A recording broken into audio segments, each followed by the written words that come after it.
During the 1800s, travelers relied on way stations in much the same way we rely on interstate rest areas and convenience stores today. We'll show you one perfectly preserved way station next on Ghost Towns and More.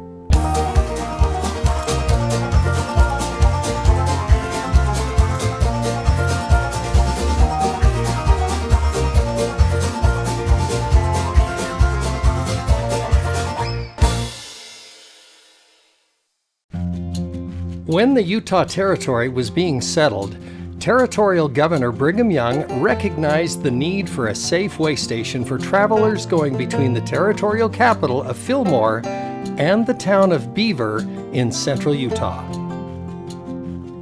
The halfway point between the two towns would have been ideal for a settlement or town to be established, but the lack of adequate water would not support a sizable community. Tensions with Native Americans in the Wild West were sometimes highly unpredictable, and people needed not only supplies during their journeys, but safety was the highest priority at the time. To address this need, Brigham Young called upon Ira Hinckley in 1867 to go to the area called Cove Creek, along with his family, and build a fort that would serve as a way station for travelers, but also for taking charge of a church-owned ranch nearby.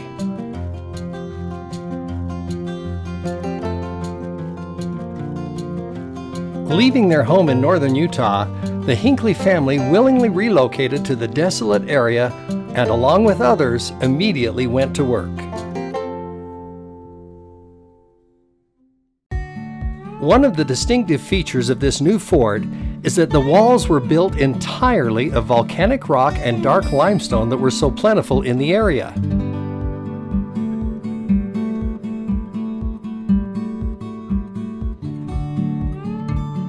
The fort wall dimensions were 100 feet long on each side, with the walls being 4 feet at the base and narrowing to 2 feet wide at the top.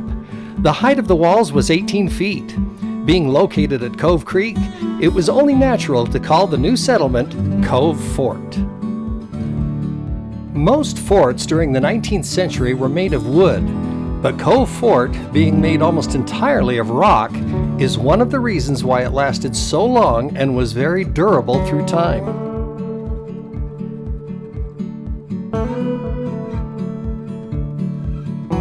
The fort has large entrance doors on the east, as well as large doors on the west, with the interior having 6 living structures on both the north and south sides of the walls.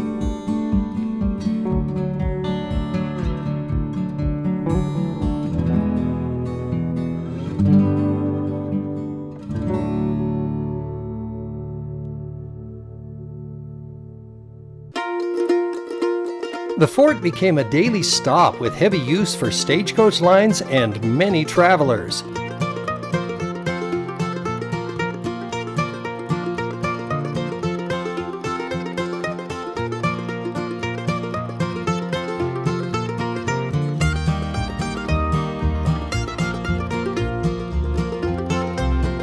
A blacksmith resided at the fort, which provided needed service for shoeing horses and repairs to wagons.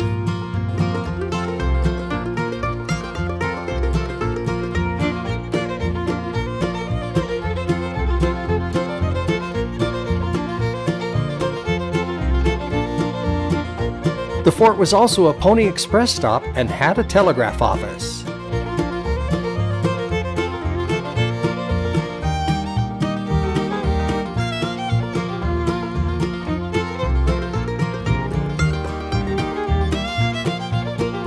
And there was 2 stagecoaches that came through every day. The telegraph office was here, and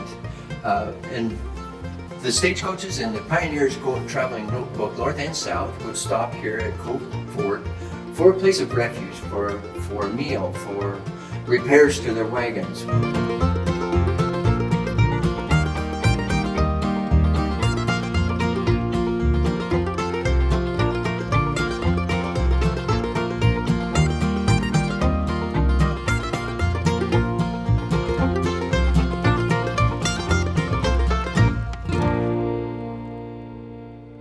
Despite the fort serving as a protection from attacks, it never had to be used as such. One possibility as to why is that because of its stone construction and quality of design, that invaders realized that it was so well protected that invasion would be useless.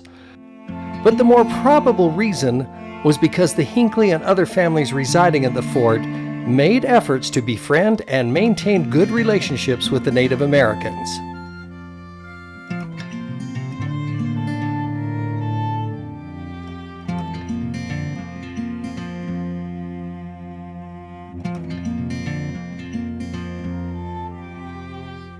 The reasons that the fort was built here is there was some tension with the Native Americans at that time when the fort was built. One of the first things that Ira Hinckley does is, when he moves in, is he actually takes food to the Native Americans. And he establishes a great, trustful friendship with the Native Americans.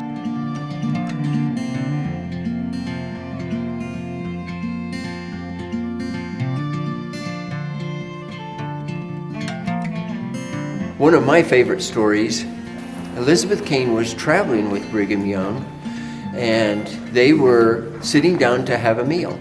There was quite a number of people in this group, and when they were sitting there, the door opens up, and in walks some Native Americans. Sister Hinckley just quietly, politely gets up, walks over to them to greet them, and says, "What can I do to help you?" And they says, "Well, we'd like a meal." And Sister Hinckley just calmly, just politely says, "Well, I'm busy feeding these people, and as soon as I get done, I'll clear a place and provide you a meal also."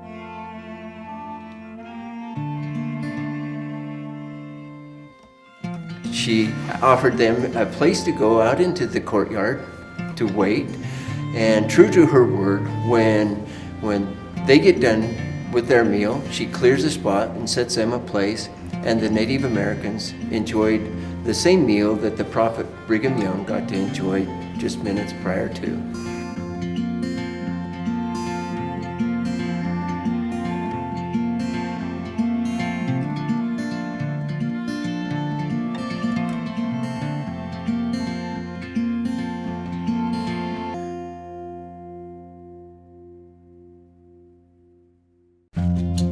Today, the fort has been beautifully preserved as a historic site and is staffed by volunteers to accommodate the stream of visitors who stop by to take a tour.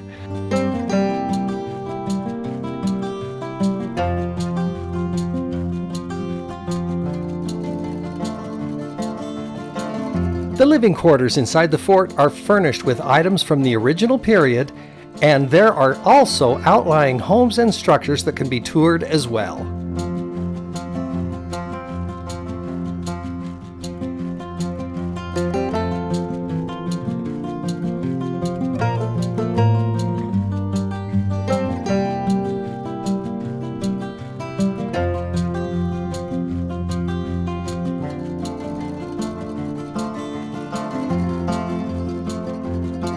So the next time you travel through central Utah along Interstate 70 or the north-south interstate of Interstate 15, take a few minutes and stop by Cove Fort and enjoy a view into the past.